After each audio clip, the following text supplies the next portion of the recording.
4 साल बाद पीसीएस अधिकारी ने अपनी पत्नी को सड़क पर जाते हुए देखा और उस पत्नी को देखते ही पीसीएस अधिकारी जोर जोर से फूट फूट कर रोने लगा। दोस्तों, आखिर क्या हुआ था यह मामला, पूरी जानकारी यहाँ पर हम लेने वाले हैं। वीडियो को अंत तक आप जरूर देखा करें। नमस्कार, मैं हूं सुदेश कुमार और मेरे गोपाल चैनल पर आपका स्वागत है।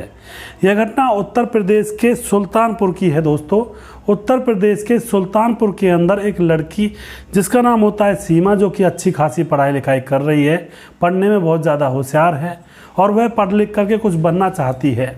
माँ बाप भी उसका संग दे रहे हैं और माँ बाप उसको खूब पढ़ाते हैं। दोस्तों, जो सीमा होती है वह पढ़ती है, लिखती है और वह प्राइमरी टीचर बन जाती है। अब लड़की प्राइमरी टीचर बन जाती है तो माँ बाप को चिंता होती है कि भाई बेटी जवान हो गई है, इसकी शादी भी करनी चाहिए। तो माँ बाप उसके लिए एक आनंद नाम का लड़का ढूंढते हैं जो कि गवर्नमेंट टीचर था, यानी दोनों ही टीचर मिल जाते हैं। अब जो आनंद होता है वह पीसीएस की तैयारी भी साथ में कर रहा था। अब दोनों की बड़े धूमधाम से शादी करवा दी जाती है। शादी होने के बाद जो सीमा होती है वह अपने पति आनंद और आनंद के माता पिता के साथ बड़े ही अच्छे तरीके से रहती है। अब घर इसने खुशहाल बना दिया था, पूरे घर में रौनक थी और पति पत्नी दोनों खुश थे। दोनों एक साथ बैठकर एक थाली में खाना खाया करते, एक दूसरे के सुख दुख की बातें किया करते, एक दूसरे की इच्छाओं की पूर्ति किया करते। इसी तरह से मामला चल रहा होता है। कुछ दिनों के बाद अब आनंद की पीसीएस की तैयारी जैसे वो कर रहा था तो वहाँ पर अब काम बन जाता है और वह एक पीसीएस अधिकारी बन जाता है। अब जैसे ही आनंद पीसीएस अधिकारी बनता है, उसके कुछ दिनों के बाद जो सीमा होती है वह गर्भवती हो जाती है और सीमा गर्भवती हो जाती है, उसको बच्चा होने वाला था। तो उसका पति आनंद कहता है कि तुम ऐसा करो, सरकारी नौकरी को तुम छोड़ दो, क्योंकि सीमा को स्कूल जाना पड़ता था। तो पीसीएस अधिकारी कहता है तुम नौकरी छोड़ दो, मैं तुम्हारे साथ हूँ, हम दोनों एक साथ रहेंगे और मैं कमाऊँगा किसके लिए, तुम्हारे लिए तो कमाऊँगा। तो दोस्तों, पहले तो सीमा छोड़ना नहीं चाहती है नौकरी को, लेकिन वो अपने सास ससुर अपने माँ बाप से बात करती है तो माँ बाप भी यही कहते हैं कि बेटी जब तुम्हारा पति कह रहा है तो छोड़ दो, जब वह कमा कर लाएगा तुम घर संभालो, गृहस्थी संभालो, तुम्हें बच्चा भी होने वाला है। तो अपने पति के ऊपर सीमा विश्वास करके अपनी प्राइमरी टीचर की जॉब को छोड़ देती है और घर में ही काम करने लगती है। कुछ दिन गुजरते हैं तो सीमा को एक बच्ची पैदा हो जाती है। बच्ची का भरण पोषण अच्छे से करने लगते हैं। शॉपिंग के लिए जाया करते, दोनों पति पत्नी एक साथ जाते थे।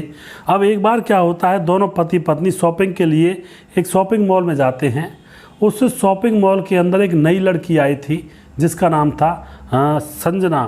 संजना को देखकर जो संजना थी वह वहाँ पर जैसे सामान वगैरह देते हैं, तो वहाँ पर संजना को देखकर अब जो आनंद होता है वह पूर्ण रूप से आनंदित हो जाता है।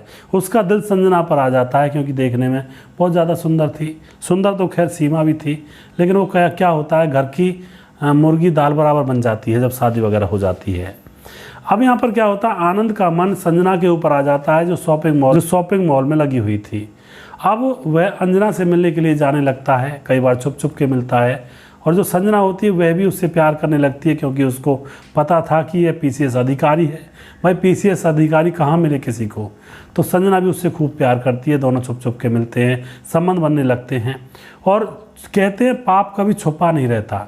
अब जैसे कुछ दिन गुजरते हैं तो जो पीसीएस अधिकारी की पत्नी होती है सीमा, उसको इनकी प्रेम कहानी के बारे में पता लग जाता है। अब इस बात को वह सोचकर बहुत दुखी होती है कि मेरा पति किसी और औरत के साथ मौज मस्ती लेता हुआ घूमता है। वह अपने पति से झगड़ा करती है और कहती है तुम उसी के साथ रह लो, मेरी तुम्हें ज़रूरत ही क्या है। दोस्तों, उसके बाद इनके बीच में जब झगड़ा होता है तो जो पत्नी होती है सीमा, वह अपनी बच्ची को लेकर अपने मायके चली जाती है और वहाँ पर जाकर इंतज़ार करने लगती है कि उसका पति कब सुधरेगा, सुधर कर उसको लेने के लिए आएगा, कब ये कहेगा कि सीमा चलो अब मुझसे गलती हो गई, अब नहीं होगी। 1 साल गुजरता है, 2 साल गुजर जाते हैं, लेकिन सीमा का पति आनंद उसके पास नहीं आता है, ना ही माफ़ी मांगने आता है। तो अब सीमा तलाक का केस गिर देती है कि अब मैं उसके साथ नहीं रहूँगी। तो उन दोनों का दोस्तों तलाक चलता है और कुछ दिनों के बाद अब तलाक हो भी जाता है। लेकिन जैसे इनका तलाक होता है तो जो संजना थी जिससे वह प्यार करता था, संजना उसको ठुकरा देती है। कहती है जब तुम अपनी पत्नी के नहीं हुए तो मेरे ही क्या होगे, जो तुम्हारे साथ 7 फेरे बांधकर आई थी तुम उसके नहीं हुए तो मेरे क्या होगे, मैं तुम्हारे साथ नहीं रहूँगी, तुम गलत आदमी हो। अब वह उसका साथ छोड़ देती है, पत्नी छोड़कर जा चुकी थी। अब पीसीएस अधिकारी अकेला और तन्हा हो जाता है। घर में बैठा रहा करता, ना ही किसी से बात करता, ड्यूटी पर जाता सीधा आकर सो जाता या फिर बस ऐसे उदास सा घूमता है। अब किसी दोस्त के यहाँ पर कोई शादी थी तो उसको फंक्शन में बोलो निमंत्रण आता है तो वह उस शादी में शामिल होने के लिए जाता है। जैसे शादी वहाँ पर हो रही थी बैंक्वेट हॉल में, तो वह वहाँ पर बैठ जाता है जहाँ पर लड़का और लड़की के फेरे पड़ते हैं। तो वह वहाँ पर बैठा हुआ था चेयर बिछाकर। वह देखता है कि दोनों कैसे प्यार से दोनों की शादी हो रही है और जो दूल्हा है वह कैसे अपनी दुल्हन की मांग में सिंदूर भर रहा है। तो दोस्तों उसकी हिलकारियाँ उठने लगती हैं, वह रोने लगता है क्योंकि उसको अपनी पत्नी याद आ गई थी। सभी लोग देख रहे होते हैं कि भाई पीसीएस अधिकारी तो रो रहा है, सभी जान रहे थे। अब यहाँ से जो आनंद होता है एकदम से निर्णय कर लेता है कि बहुत हो गया सब इधर उधर भागना, अब मैं अपनी पत्नी को वापस लाऊंगा। लेकिन दोस्तों तलाक हो चुका था। लेकिन वह नहीं रुकता है और दूसरा दिन जैसे होता है पहुँच जाता है अपनी पत्नी के मायके। और वहाँ पर उसकी पत्नी सीमा अपनी बेटी को सरकारी स्कूल में छोड़ने के लिए जा रही थी पैदल पैदल। तो रास्ते में वह उसको मिल जाती है। वह अपनी गाड़ी वहीं पर रोकता है और अपनी पत्नी के पाँव में गिर पड़ता है और कहता है मुझे माफ़ कर दो सीमा, तुम्हारे बगैर मैं रह नहीं सकता। सीमा जो होती है वह कहती है रुको एक मिनट। वह अपनी बच्ची को स्कूल छोड़ आती है और फिर पूछती है तुम बताओ क्या परेशानी है। तो यहाँ पर आनंद कहता है कि मैं तुम्हारे बगैर रह नहीं सकता, तुम घर चलो, अब मुझसे अकेला नहीं रहा जाएगा। सीमा कहती है कि चलो घर चलो, मेरे मम्मी पापा के सामने कहो, उनको बताओ मैं तुम्हें लेने आया हूँ।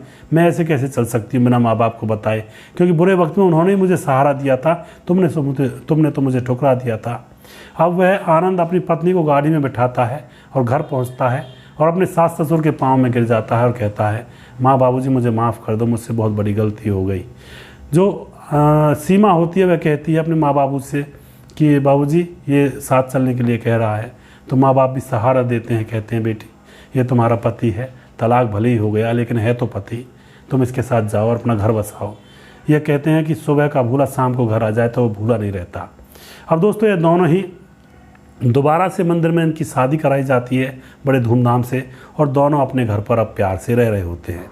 यानी कि रहना उसी जगह पर लेकिन ठोकर खाना लिखा हुआ होता है कई बार भाग्य में। कुछ लोग ये सोचते हैं कि दुनिया में खुशियाँ हैं, इधर उधर खुशियाँ हैं, लेकिन दोस्तों खुशियाँ सिर्फ अपने घर में खुशियाँ होती हैं, अपने घर में अपने लोगों में खुशियाँ मिलती हैं। तो आप यहाँ पर क्या कहना चाहोगे इनके बारे में? अपनी राय कमेंट बॉक्स में लिख सकते हैं, लोगों के साथ शेयर कर सकते हैं। अगला पूरा जल्दी फिर से लेकर आऊँगा, तब तक आप खुश रहें, सावधान रहें। जय हिंद, जय भारत।